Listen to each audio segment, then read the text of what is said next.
O Senhor é meu pastor e nada me faltará. Caminhar me faz por verdes pastos. Guia-me mansamente a águas tranquilas. Refrigera a minha alma. Guia-me pelas veredas da justiça, por amor ao seu nome. Ainda que eu caminhasse pelo vale da sombra da morte, eu não temeria mal algum, porque tu estás comigo. A tua vara e o teu cajado me consolam. Preparas uma mesa perante mim, na presença dos meus inimigos. Unge a minha cabeça com óleo e o meu cálice transborda.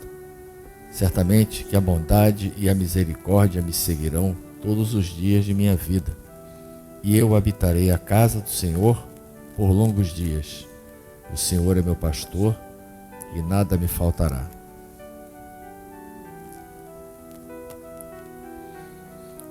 Deus, não consintas que eu seja o carrasco que sangra as ovelhas, nem uma ovelha nas mãos dos algozes.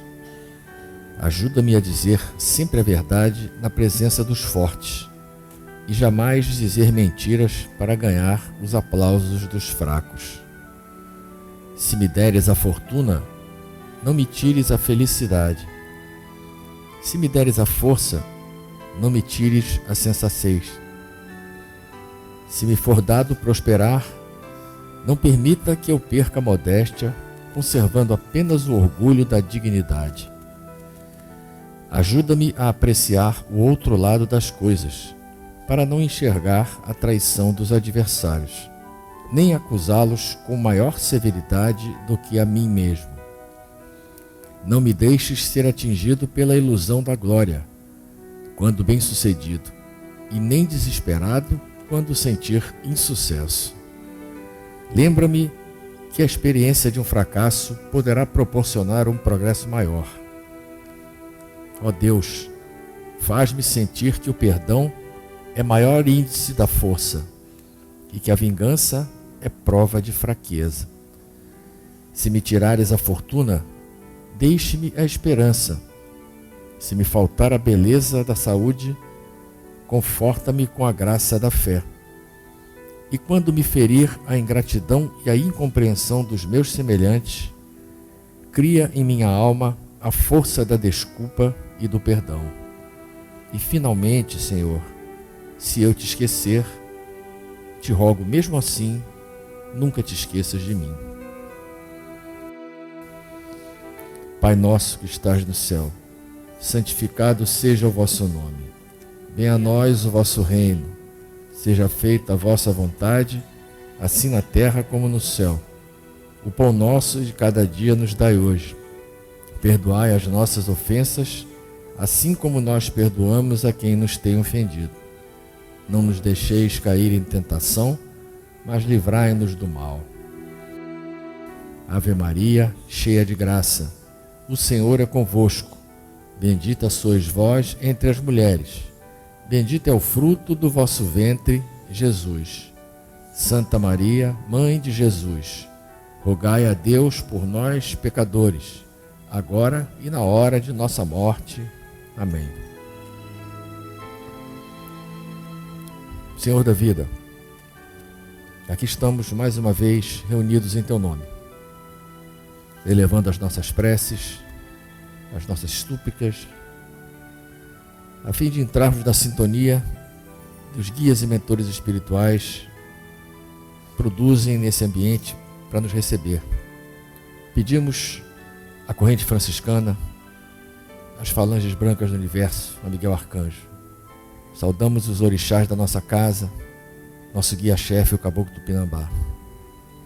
Pedimos a Maria Santíssima que nos envolva na sua luz azul de paz e harmonia.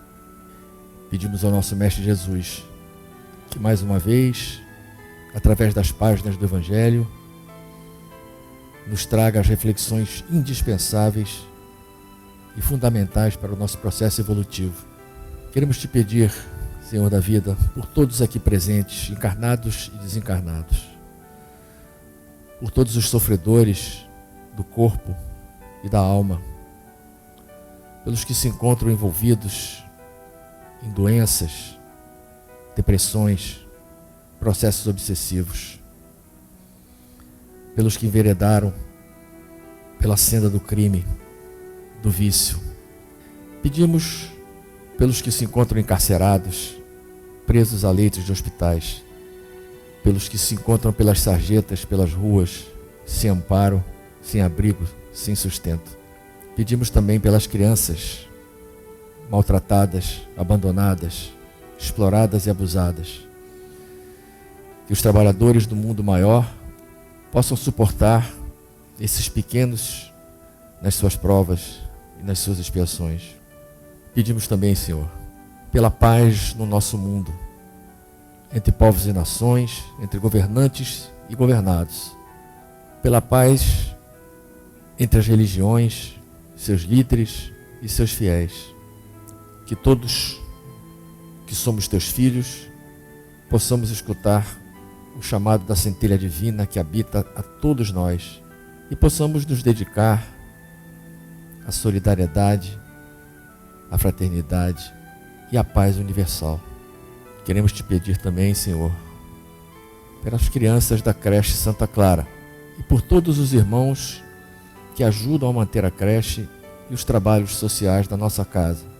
E pedimos também por todos os nossos irmãos encarnados e desencarnados, cujos nomes foram colocados na nossa caixa de pedidos. Por Cristo, com Cristo e em Cristo, agora e sempre. Obrigado, Senhor.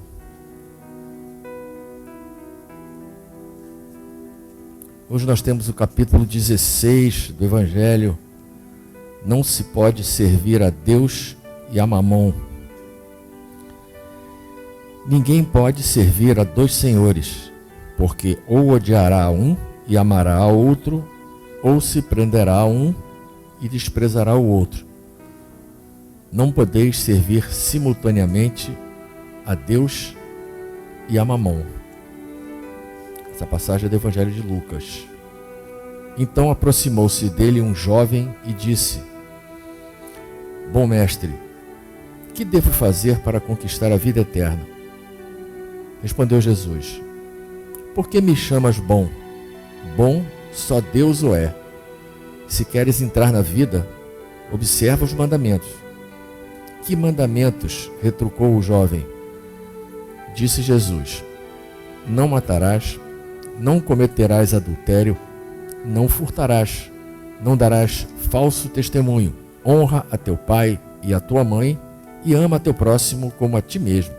O moço lhe replicou: Tenho guardado todos esses mandamentos desde que cheguei à mocidade. O que é que ainda me falta? Disse Jesus: Se queres ser perfeito, vai, vende tudo o que tens, dá aos pobres e terás um tesouro no céu. Depois vem e segue-me. Ouvindo essas palavras, o moço se foi todo tristonho, porque possuía grandes haveres. Jesus disse então a seus discípulos: Digo-vos em verdade que é bem difícil a um rico entrar no reino dos céus. Ainda uma vez vos digo, é mais fácil um camelo passar pelo buraco de uma agulha do que um rico entrar no reino dos céus. Essa passagem também está no Evangelho de Lucas, no capítulo 18. A verdadeira propriedade. O homem só possui em plena propriedade aquilo que lhe é dado levar deste mundo. Do que encontra ao chegar e deixa ao partir, goza ele enquanto aqui permanece. Desde, porém, que é forçado a abandonar tudo isso, não tem a posse real das suas riquezas, mas simplesmente o usufruto. Que possui ele, então?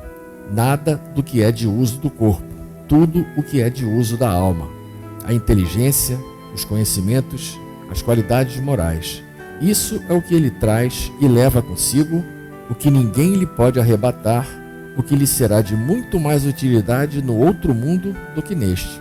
Depende dele ser mais rico ao partir do que ao chegar, porque daquilo que tiver adquirido em bem, resultará a sua posição futura. Quando um homem vai a um país distante, constitui a sua bagagem de objetos utilizáveis nesse país. Não se preocupa com os que ali lhe seriam inúteis. Procedei do mesmo modo com relação à vida futura, e fazei previsão de tudo quanto ali vos possais servir. Ao viajante que chega a um albergue, lhe é oferecido bom alojamento, desde que o possa pagar. A outro, de recursos mais modestos, toca um menos agradável. Quanto ao que nada tenha de seu, vai dormir sobre a palha. Assim acontece com o homem à sua chegada no mundo dos espíritos. Seu lugar ali está subordinado aos seus haveres. Não será, todavia, com o seu ouro que ele o pagará. Ninguém lhe perguntará: quanto tinhas na terra? Que posição ocupavas? Eras príncipe ou operário? Perguntar-lhe-ão: que trazes contigo? Não se avaliarão os seus bens, nem os seus títulos, mas a soma das virtudes que possua. Ora, sob esse aspecto, o operário pode ser mais rico do que o príncipe. Em vão alegará que antes de partir da terra, pagou a peso de ouro a sua entrada no outro mundo. Responder-lhe-ão: os lugares aqui não se compram, conquistam-se por meio da prática do bem. Com a moeda terrestre, pudeste comprar campos, casas, palácios. Aqui, tudo se paga com as qualidades do coração. És rico dessas qualidades?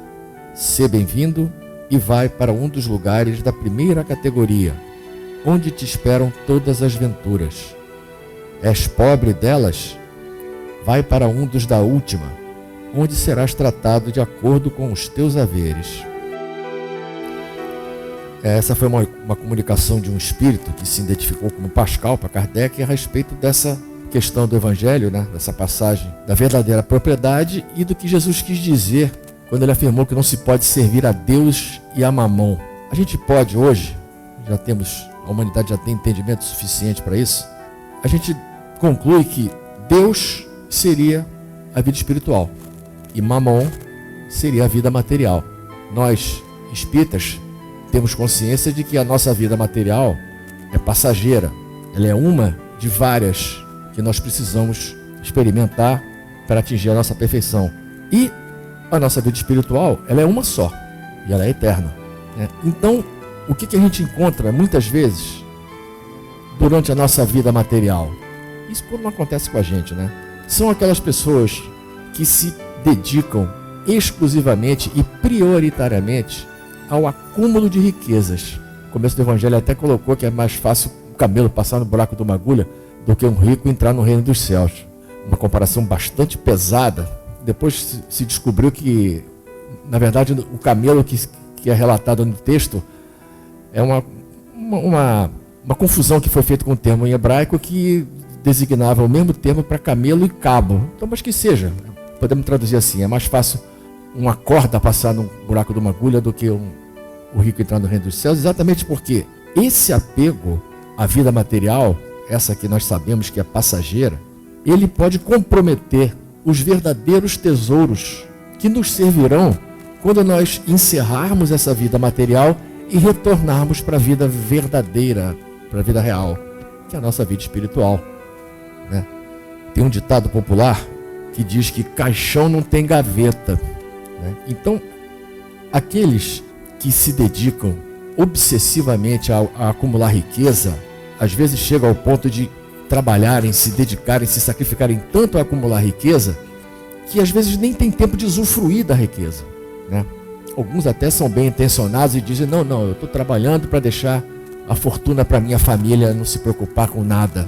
E ao longo dessa vida atribulada e obcecada por acumular riqueza, muitos negligenciam o convívio com os familiares, a atenção aos seus filhos, aos seus entes queridos, comprometem inclusive seus momentos de lazer, onde ele poderia experimentar bons momentos, relaxar, conversar com os amigos. Não, só quer trabalhar para ficar rico, ficar milionário. E que dirá daqueles que com suas doações, alguns até fazem a caridade em larga escala, isso é importante, mas alguns fazem uma barganha com a divindade, com o céu, né? Acham que ao chegarem no que eles acreditam que seja o céu, ou na vida espiritual, ou no paraíso, seja o que for, que lá eles vão ser tratados, né, de acordo com os haveres que eles acumularam, com as posições que eles ocuparam, com a importância que eles exerciam, não só na sua família, no seu núcleo, como na própria sociedade como um todo. E, como o irmão Pascal aqui bem colocou, esses tesouros não valem nada. Eles não nos acompanham para o plano espiritual, né? E que dirá das heranças que foram deixadas por esses trabalhadores obcecados? E ao ver, quando esses que passaram para o plano verdadeiro, quando eles veem os seus herdeiros brigando, se degladiando pela posse daquela fortuna, então aquilo que ele construiu, pensando em gerar uma tranquilidade, uma harmonia nos seus descendentes, virou motivo de discórdia, de dissensões e até de rompimento de relações entre familiares, por conta da ganância de obter um quinhão maior daquela fortuna que aquele que construiu talvez não tenha nem podido usufruir devidamente. E que dirá então daqueles que, ao se apossarem daquela riqueza, daquela herança, torram ela em pouquíssimo tempo, que transformam uma vida de trabalho em poucos momentos de prodigalidade e responsabilidade. Só isso já é um sofrimento para esse espírito que tanto se dedicou para construir aquela riqueza material, não pôde usufruir dela no plano espiritual, chegou lá, quebrou a cara, se enganou, achando que ia ser tratado da forma como ele era tratado aqui no plano material e não funcionou. Não obteve o que ele esperava. Eu contei uma história aqui para vocês, eu acho que eu já contei e vou me permitir repetir, a história daquele rico que chegou no céu, né? E foi recebido lá pelo anjo guardião, lá do responsável pela localidade, lá pelo paraíso, e eu vou lhe encaminhar para onde o senhor vai morar. Aí ele saiu conduzindo aquele rico por uma alameda cheia de casas suntuosas, mansões maravilhosas. Aí ele já ficou, pô, beleza, é aqui que eu vou ficar. Só que continuaram andando e nada de parar em nenhuma daquelas casas bonitas. E à medida que eles foram caminhando pelaquela avenida, pelaquela alameda, as casas iam começando a ficar mais modestas. Chegou uma situação, aí até que chegou em um determinado momento, e nada de parar na onde ele ia ficar. Até que chegaram num setor onde tinha umas casas bem pobres, assim, uns barracos assim, bem humildes, bem toscos. O anjo parou e disse: olha, é aqui que você vai ficar. Aí o rico, nossa, pelo amor de Deus, mas eu não posso ficar num lugar como esse. Eu morava num palácio suntuosíssimo lá na terra, né? Deixei uma fortuna, né? Doei uma série de várias quantias, e é aqui que eu vou ficar. Só que com o que você mandou lá de baixo para cá, só deu para construir isso daí. Então isso é exatamente a tradução dessa mensagem de servir a Deus e a Mamon. A gente não vai abrir mão de correr atrás do nosso conforto material, mas a gente não pode colocar isso como a coisa mais importante da nossa vida, porque o que nós vamos levar daqui não é o conforto material, é a nossa reforma íntima, é o nosso progresso moral, é a nossa capacidade de perdoar, de amar o próximo, de fazer caridade. Isso vale muito para a gente construir a nossa morada provisória no plano espiritual. Agora eu estou contestando o final da parábola, da historinha, porque nós vamos passar vamos ficar algum tempo lá, mas a gente vai ter que voltar. Voltaremos para novas experiências, novas encarnações, e certamente vamos responder, né, pelo mau uso da riqueza que nos foi dada, que nós conquistamos. Muitos, né, acumulam riquezas e não fazem aquela riqueza prosperar para o bem comum. Então nós voltaremos e vamos recomeçar, vamos reaprender a valorizar, né, a riqueza material, porque ela tem que servir a nossa evolução espiritual e não ao contrário. E muitos desperdiçam a sua oportunidade, o seu reencarne, achando que a vida é uma só e que os gozos materiais são as coisas mais importantes. Então a gente fica com essa reflexão para continuar trabalhando, continuar vivendo, continuar buscando o conforto, mas tendo a consciência de que é preciso, é dever nosso, repartir da forma como nos for possível o que está sobrando, né? Quando pessoas não têm nem o que comer, não tem nem com o que se cobrir, com o que se vestir, e a gente colecionando isso em larga escala. Isso a gente não vai levar daqui. A gente não vai levar o nosso guarda-roupa, a gente não vai levar a nossa garagem, a gente não vai levar a nossa casa de campo. Isso tudo vai ficar aqui. Quem herdar é que vai resolver o que faz com aquilo. A gente não vai poder opinar. Por mais que a gente deixe um testamento escrito, isso não vai funcionar para a gente. A gente precisa realmente, como prioridade, utilizar o conforto material para o nosso progresso espiritual e não para a satisfação dos nossos prazeres materiais. Essa é a reflexão, né? Essa é a escolha que a gente tem que fazer entre Deus e Mamon. Não dá para fazer as duas coisas, porque uma é mais importante do que outra, e a mais importante é a nossa vida espiritual e não a nossa vida material. Senhor, faz de nós um instrumento da sua paz. Onde houver ódio, faz com que eu leve o amor. Onde houver ofensas, que eu leve o perdão. Onde houver discórdia, que eu leve a união. Onde houver dúvidas, que eu leve a fé. Onde houver erros, que eu leve a verdade. Onde houver desespero, que eu leve a esperança. Onde houver tristeza, que eu leve a alegria. Onde houver trevas, que eu leve a luz. Ó Mestre, faz com que eu procure mais consolar que ser consolado, compreender que ser compreendido, amar que ser amado, pois é dando que se recebe, é perdoando que se é perdoado, e é morrendo que se nasce para a vida eterna.